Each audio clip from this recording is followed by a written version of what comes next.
সুপ্রিয় দর্শক শ্রোতা, আসসালামু আলাইকুম। শব্দ বুঝে কোরআন শিখেন সহি শুদ্ধভাবে, এই ক্লাসে আপনাদেরকে স্বাগতম। আউযু বিল্লাহি মিনাশ শাইতানির রাজিম, বিসমিল্লাহির রহমানির রহিম। শুরু করছি আল্লাহর নামে, যিনি পরম করুণাময় অতি দয়ালু। আস-সাবিরিনা, হামজা সজবর আস, সদ খাড়া স, আস স খাড়া যাবার এক আলিফ টেনে পড়বেন। আলিফকে হামজা পড়বেন। যদি আলিফের ওপর নিচে যে যাবার পেশ যদি আসে, আলিফের ওপর নিচে যে কোনো জিনিস আসলে আলিফকে হামজা পড়তে হবে। হামজা সজবর আস, সদ খাড়া স, আস স বাজের বি, আস স বি রি, আস স বিরি নুন যাবার না, আস-সাবিরিনা জেরের পাশে ইয়া সাকিন এক আলিফ টেনে পড়বেন, খাড়া যাবারে এক আলিফ টেনে পড়বেন। ওয়াস, ওয়া সজবার ওয়াস, সাদিকিনা জেরের পাশে ইয়া সাকিন এক আলিফ টেনে পড়বেন এবং খাড়া যাবারে এক আলিফ টেনে পড়বেন।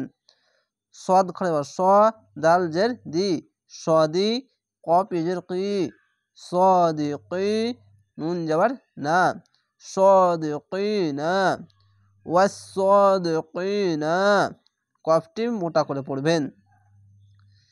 ওয়াল, ওয়া লাম যাবার ওয়াল, কানিতিনা ওয়া লাম যাবার ওয়াল, কফ খাড়া যাবার ক, ওয়াল ক নুন জের নি, ওয়াল কানি তা ইয়েতি জেরের পাশে ইয়া সাকিন এক আলিফ টেনে পড়বেন, নুন যাবার না, ওয়াল কানিতিনা।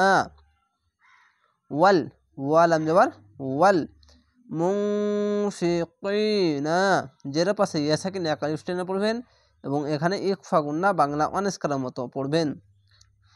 ওয়া লাম যাবার ওয়াল, মিম নুন পেশ, মুং ফাজের ফি, ওয়াল মুনফি কফ ইজের কি নুন যাবার না, ওয়াল মুনফিকিনা কফটি মোটা করে পড়বেন, কিনা।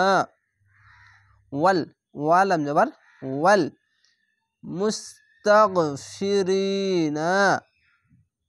জেরের পাশে ইয়া সাকিন এক আলিফ টেনে পড়বেন। ওয়া লাম যাবার ওয়াল, মিম সিন পেশ মুস, ওয়াল মুস তা ওয়ান যাবার তাগ, ওয়াল মুস্তাগ ফাজের ফি র ইজের রি নুন যাবার না, ওয়াল মুস্তাগফিরিনা। বিল, ওয়া লাম জের বিল, আসহার শেষ অক্ষরে সাকিন দিবেন। কেন এখানে আয়াত আছে, থামতে হবে, তার জন্য শেষ অক্ষরে সাকিন দিবেন। 3 আলিফ টেনে পড়বেন, মাদ্দে আরজি হবে। কেন জাবারের পাশে খালি আলিফ এক আলিফ টেনে পড়তে হয়, শেষ অক্ষরে সাকিন দিলে 1 2 3 তিনটি অক্ষর 3 আলিফ টেনে পড়বেন, মাদ্দে আরজি হবে।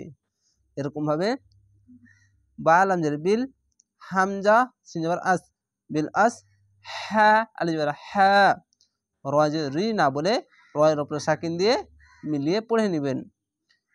বিল আসহার। আশা করি আপনারা বুঝতে পেরেছেন। এইভাবে এই ক্লাসগুলো দেখবেন, ইনশাল্লাহ শুদ্ধভাবে পবিত্র কোরআন বানান করে রিডিং পড়ার টেকনিকগুলোও শুদ্ধভাবে বুঝে নিতে পারবেন।